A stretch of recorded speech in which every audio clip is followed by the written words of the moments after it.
They are misfits, arrogant rebels. They scorned conventional wisdom, and each conceived a radical new vision of the cosmos. Galileo Galilei, Isaac Newton, Albert Einstein, and Stephen Hawking have all had tumultuous lives, filled with great triumphs and humbling failures. These are the people who would dare to challenge. They often run into opposition, and they generally don't deal very well with that. There was a kind of a demon within them that wouldn't let them do anything else. It does take a strong ego to say, well, I can solve this. I can figure out some little piece of the universe. Who were these brilliant rebels? And what secrets of their minds allowed them to think the unthinkable and reveal the beauty and strangeness of the universe?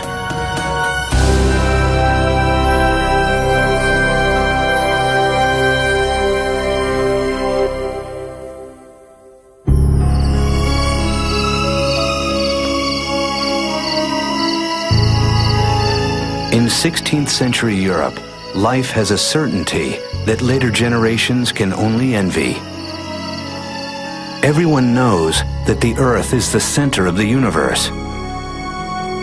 But this reassuring vision is beginning to crack. And one of those who does the most to overturn it is a self-styled genius, Galileo Galilei. Galileo, of course, was this cocky individual who had an attitude. The sort of person who makes very close friends and who makes lots of enemies.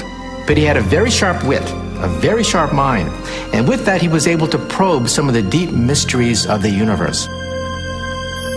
This ambitious, overconfident scientist will remake the world, but pay a harsh price.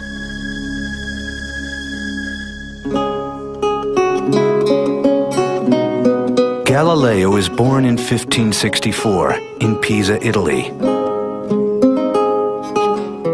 His father, a lute player, is well known for rejecting convention to create a new form of musical harmony. Galileo inherits his father's rebelliousness. At age 25, he becomes a professor of mathematics at the University of Pisa. But he'll grow scornful of his colleagues, who are still teaching the scientific theories of the Greek philosopher Aristotle, almost 2,000 years after his death. We forget the fact that before Galileo, there really was no science as we know it. According to the Aristotelian philosophy, for example, objects moved and came to rest, not because of friction, but because they got tired.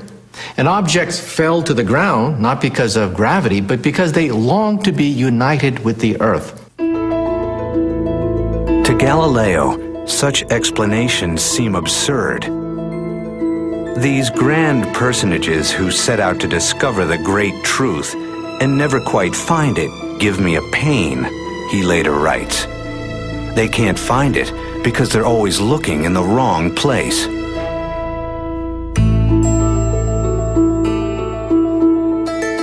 Now, Galileo is about to shatter thousands of years of belief. His intuition tells him that objects move, not because of desires, but because of deep mathematical laws. And his unthinkable step is to find them through experiments, something few people have done before. He begins by studying falling bodies. Physicist Stephen Hawking. Galileo pointed out that simple observations, like dropping weights from a height, show things do not work the way the ancient Greeks said. This must have been seen by many people, but they had put it down to imperfect observations. For the first time ever, Galileo begins to work out basic laws of motion, such as how speed is determined by time and acceleration. It was one of the geniuses of Galileo to slow down the acceleration of gravity. He got an inclined plane and had a ball roll down the plane, and then you could see with your own eyes the fact that an object speeded up as it went down. So he introduced the concept of acceleration. To us, that seems so obvious and logical. That was a major mathematical breakthrough to understand motion in those terms. For his role as the first experimenter, Albert Einstein will later call him the father of modern physics. Galileo has pioneered the path that Newton and Einstein will follow. The search for mathematical laws that lie behind all motion. But progress is slow. Only at the end of his life will they finally be published.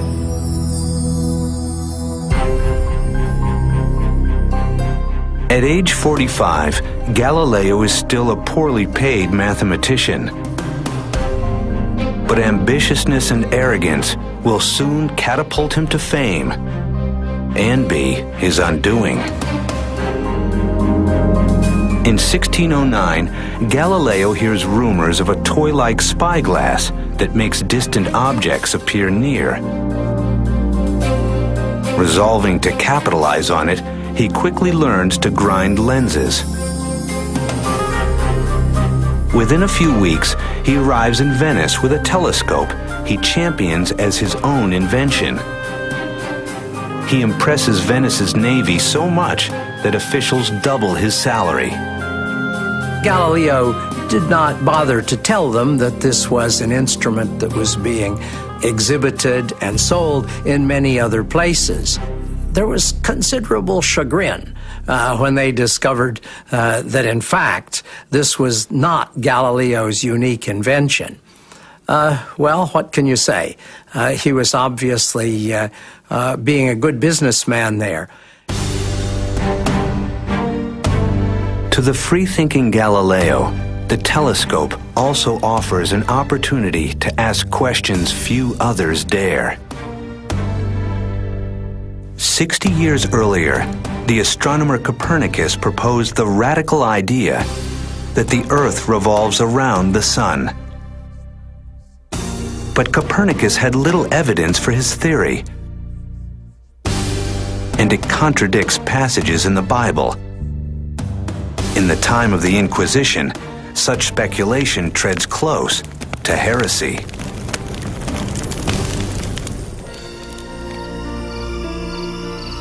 But Galileo is unfazed.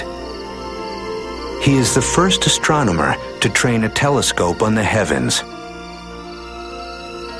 And he sees the universe as never before. He was thrilled by the fact that this telescope is opening whole worlds.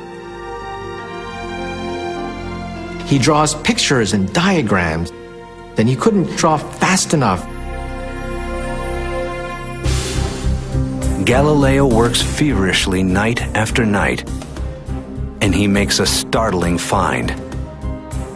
He discovers 4 moons orbiting Jupiter.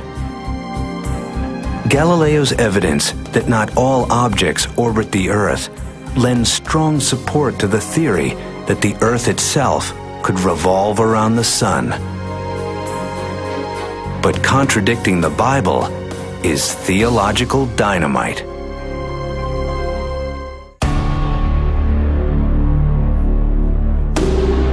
For those who cast doubt on his new theories, Galileo has no patience. He's seen the universe in a new way with his own eyes. How can I do this and not be merely wasting my time, he writes, when those peripatetics who must be convinced show themselves incapable of following even the simplest and easiest of arguments. Galileo used his cutting wit to cut people down, and that didn't necessarily win him a lot of friends.